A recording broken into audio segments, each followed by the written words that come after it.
আসসালামু আলাইকুম। নবম শ্রেণীর প্রিয় শিক্ষার্থীরা কেমন আছো সবাই? আশা করি অনেক ভালো আছো। নবম শ্রেণী ২০২৫ সালে যারা উঠতেছো, তো তোমাদের রসায়ন বিষয়ে যে বইটা সেটি তোমাদেরকে দেখাচ্ছি এবং রসায়নে তোমাদের কি, কি বিষয় পড়তে হবে বা কি, কি চ্যাপ্টার রয়েছে বা অধ্যায়গুলো রয়েছে সেগুলো দেখাবো।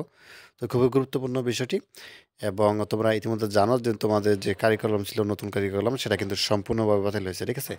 এবং বেশ কিছু পরিবর্তন হয়েছে তোমাদের বইগুলোর মধ্যে সংযোজন পরিবর্তন বা পরিমার্জন হয়েছে।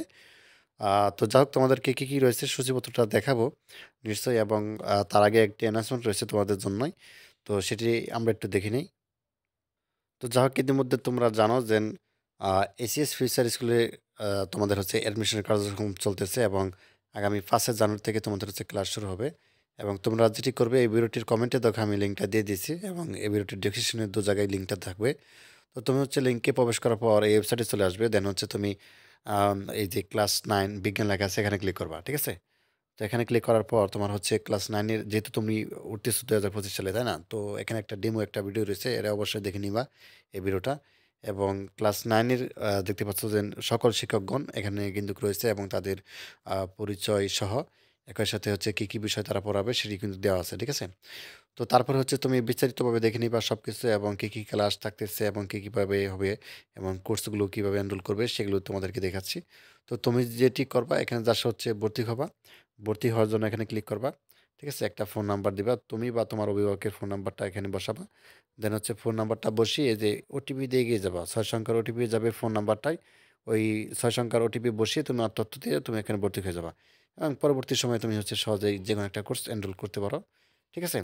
তো বিস্তারিত এই কোর্স সম্পর্কিত আরো প্রশ্নগুলো নিচে দেওয়া আছে এগুলো একটু দেখে নিবা। ঠিক আছে? তো আশা করি বিষয়টি বুঝতে পারছো। তো দেখো কমেন্টে লিঙ্কটা দেওয়া আছে। আচ্ছা রসায়ন যে বিষয়টি রয়েছে তোমাদের এবং তোমাদের বিশেষ করে ১২ বা ১৩ সালের যে পুরাতন কারিকুলাম সে অনুযায়ী তোমাদের যে অর্থাৎ বই সেটি কিন্তু হবে এবং পরীক্ষা হবে ওই আগের নিয়মে।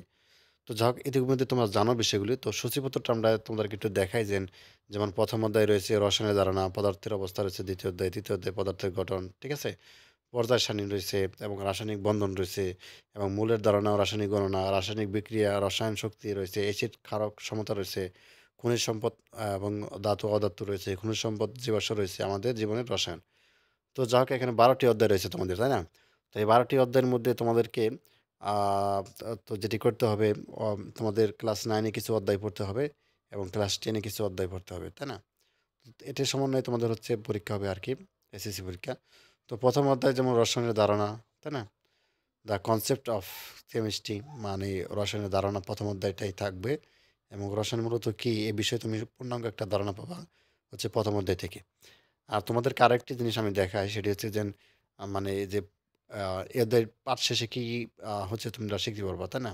মানে অধ্যায় পাঠ শেষে আমরা তো রসায়নের ধারণা ব্যাখ্যা করতে পারবা বা হচ্ছে তোমাদের রসায়নের ক্ষেত্রসমূহ চিহ্নিত করতে পারবা, রসায়নের সাথে বিজ্ঞানের অন্যান্য শাখাগুলো সম্পর্কে ব্যাখ্যা করতে পারবা বা রসায়ন পাঠের গুরুত্ব ব্যাখ্যা করতে পারবা বা রসায়নের অনুসন্ধান গবেষণা ও প্রক্রিয়া বর্ণনা করতে পারবা এবং বিভিন্ন ধরনের অনুসন্ধানমূলক কাজের পরিকল্পনা প্রণয়ন অনুমতি সিদ্ধান্ত গঠন ও পরীক্ষা করতে পারবা।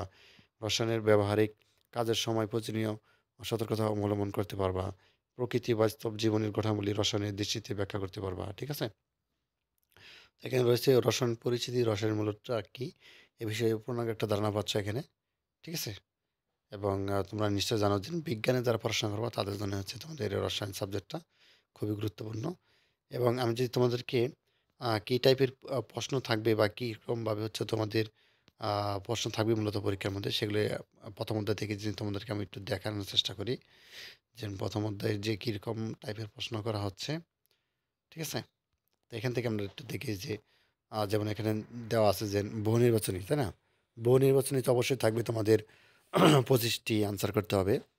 তো বহু নির্বাচনের মধ্যে তো ২৫ টি থাকবে, ২৫ টি আনসার করতে হবে। তো খাদ্য বেশি সময় ধরে সংরক্ষণে নিচের কোন পদার্থটি ব্যবহৃত হয়, তাই না? তো তারপরে হচ্ছে নিচের সাংকেতিক চিহ্নটি কি প্রকাশ করে? এখানে বিভিন্ন ধরনের প্রশ্ন দেখতে পাচ্ছ আরকি। আচ্ছা সৃজনশীল থাকবে যেমন এখানে একটি চিত্র দেওয়া আছে চিত্র A এবং B, তাই না? তো এখানে চিত্র A এর মধ্যে ওষুধ সেবনের ছবি, চিত্র B এর মধ্যে সবজি খেতে কীটনাশক ছিটানোর ছবি। তো গবেষণা কি বা পাকা আম খেতে মিষ্টি লাগে কেন? এখানে কিছু প্রশ্ন দেওয়া আছে আরকি এরকমভাবে। তো এগুলো হচ্ছে মূলত তোমাদের হচ্ছে সৃজনশীল আকারের প্রশ্ন এবং তারপরে হচ্ছে ২য় অধ্যায়। তো এই ছিল তোমাদের হচ্ছে রসায়ন বিষয়ের সাবজেক্টটা তোমাদেরকে দেখালাম। দ্বিতীয়টা হচ্ছে পদার্থের অবস্থা। তো এই ছিল। ধন্যবাদ সবাইকে। আল্লাহ হাফিজ।